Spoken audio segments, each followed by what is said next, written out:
वहीं बढ़ते अगली खबर की ओर, जहां कृषि कानून के खिलाफ सड़कों पर उतरे किसान अब तक अपनी जंग लड़ रहे हैं और पिछले करीब एक हफ्ते से दिल्ली की सीमाओं पर हजारों की संख्या में किसान जुटे हुए हैं। केंद्र सरकार और किसान संगठनों के बीच बीते दिन जो बातचीत हुई उसमें कोई ठोस नतीजा नहीं निकल सका और इस वजह से किसानों ने कहा है कि उनका आंदोलन तब तक जारी रहेगा जब तक ये कानून वापस नहीं हो जाता। किसानों ने अपनी मांगे मानने तक आंदोलन से पीछे हटने से इनकार कर दिया है। यानी सिंघू बॉर्डर, टिकरी बॉर्डर, गाजीपुर बॉर्डर समेत अन्य जगह जो किसानों का जमावड़ा जहां पर है वो लगातार जारी रहेगा। और इतना ही नहीं, पंजाब और हरियाणा में किसानों ने अधिक संख्या में दिल्ली कूच करने की बात कही है, यानी कि आने वाले दिनों में किसानों की संख्या बढ़ सकती है।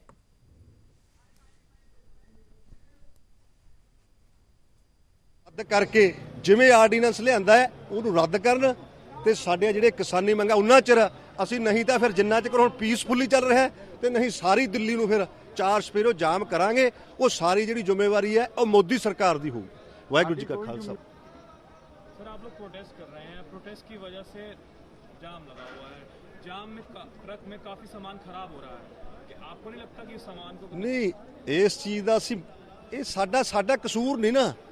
ਇਹ ਹਿੰਦੁਸਤਾਨ ਦੀ ਜਿਹੜੀ ਮੌਜੂਦਾ ਹਕੂਮਤ ਹੈ ਜਿਹੜੇ ਲੋਕਤੰਤਰ ਦਾ ਘਾਣ ਕੀਤਾ ਉਹਨਾਂ ਨੇ ਉਹਦਾ ਕਸੂਰ ਆ। ਸਾਡਾ ਕੀ ਜੀ ਕਰਦਾ ਇੱਥੇ ਸੜਕਾਂ ਤੇ ਆ ਕੇ ਕੋਈ 300 ਕਿਲੋਮੀਟਰ ਤੋਂ ਆਇਆ, ਕੋਈ 400 ਕਿਲੋਮੀਟਰ ਤੋਂ ਆਇਆ, ਬਜ਼ੁਰਗ 100 ਸਾਲ ਦੇ ਸਾਡੀਆਂ ਮਾਤਾਵਾਂ ਭੈਣਾਂ ਬੈਠੀਆਂ, ਸਾਡਾ ਜੀ ਕਰਦਾ ਸੜਕਾਂ ਰੋਕਣ ਨੂੰ। ਅਸੀਂ ਤਾਂ ਕਹਿੰਦੇ ਅੱਜ ਐਲਾਨ ਕਰਨ ਇਹ ਜਿਹੜੇ ਕਾਲੇ ਕਾਨੂੰਨ ਉਹਨਾਂ ਨੂੰ ਰੱਦ ਕਰਨ, ਕਿਸਾਨੀ ਸੰਘਰਸ਼ ਦੀਆਂ ਮੰਗਾਂ ਮੰਨਣ। ਅਸੀਂ ਤਾਂ ਜਾਣ ਨੂੰ ਤਿਆਰ ਆ। ਇਹ ਸਰਕਾਰ ਕਰ ਰਹੀ ਹੈ, ਕਿਸਾਨ ਨਹੀਂ ਕਰ ਰਹੇ। ਸਾਡੀ ਤਾਂ ਮਜਬੂਰੀ ਆ, ਅਸੀਂ ਤਾਂ ਮਜਬੂਰੀ ਵਸ ਚੱਲ ਕੇ ਆਏ ਆ। ਸਾਡਾ ਜਦੋਂ ਸਾਡੀ ਜਿਹੜੀ ਰੋਟੀ ਆ, ਜਿਹੜਾ ਹਿੰਦੁਸਤਾਨ ਦੇ ਕਿਸਾਨ ਨੇ ਐਡੇ ਐਡੇ ਮੈਨੂੰ ਇੱਕ ਤਾਂ ਗੱਲ ਦੱਸੋ, ਲਾਕਡਾਊਨ ਹੋਇਆ ਕਿਸਾਨ ਦਾ ਕੀ ਫਾਇਦਾ ਹੋਇਆ? ਇੰਡਸਟਰੀਆਂ ਦਾ ਕੰਮ ਰੁਕ ਗਿਆ, ਪਰ ਜਦੋਂ ਚੱਲੀਆਂ ਤਿੱਗਣੇ ਭਾਅ ਤੇ ਰੇਟ ਹੋ ਗਏ ਉਹਨਾਂ ਚੀਜ਼ਾਂ ਦੇ। ਤੇ ਸਾਡੇ ਕਿਸਾਨ ਦੀ ਫਸਲ ਅੱਜ ਰੁਕ ਲਈ ਜਾਂਦੀ ਆ, ਸਾਡੀ ਬਾਸਮਤੀ ਰੋਲੀ ਜਾਂਦੀ ਆ, ਸਾਡੀ 1509 ਰੋਲੀ ਜਾਂਦੀ ਆ।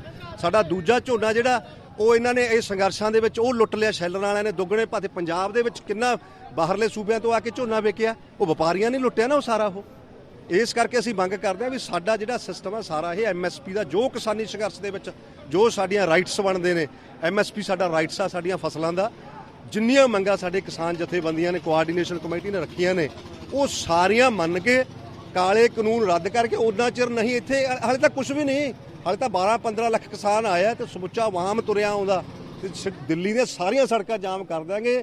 ਇਸ ਕੇਂਦਰ ਦੀ ਹਕੂਮਤ ਦੇ ਗਲ 'ਚ ਗੂਠਾ ਦੇ ਕੇ ਜਿਹੜੇ ਕਿਸਾਨੀ ਕਾਲੇ ਕਾਨੂੰਨ ਇਹਨਾਂ ਨੇ ਲਾਗੂ ਕੀਤੇ ਨੇ ਉਹ ਵਾਪਸ ਕਰਾਵਾਂ।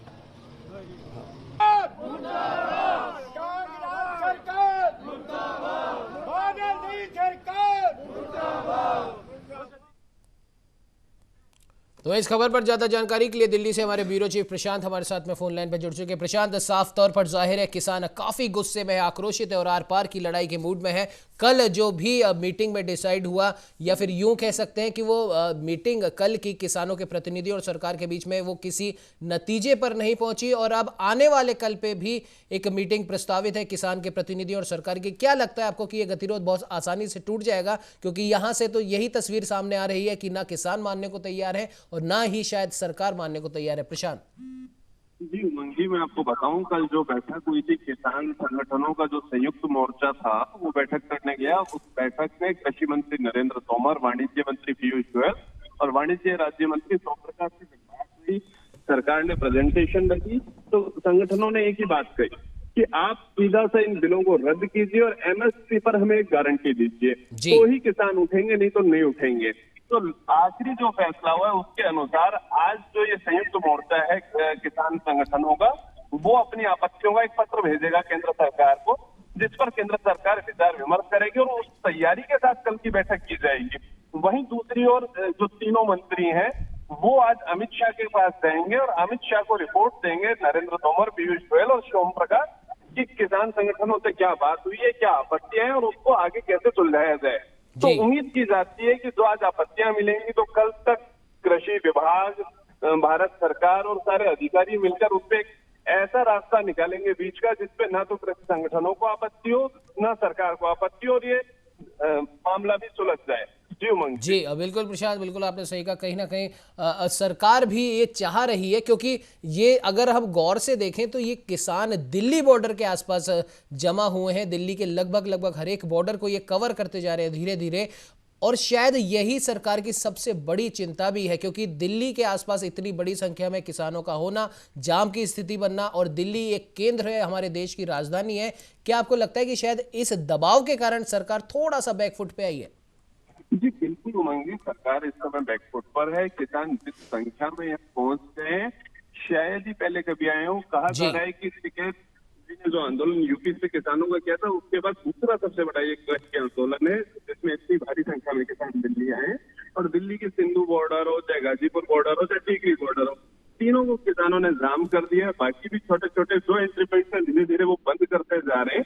इसके अलावा मैं आपको जानकारी दूं कि पंजाब से भी आज किसानों का जत्था ट्रैक्टरों के जरिए और आ रहा है यहाँ पे, जो रसद सामग्री भी लेके आ रहे हैं, ताकि 4 महीने की सामग्री और भी खत्म ना हो, इसलिए अचार, कंबल वगैरह जो जरूरत का सामान है वो लेके आ रहे हैं।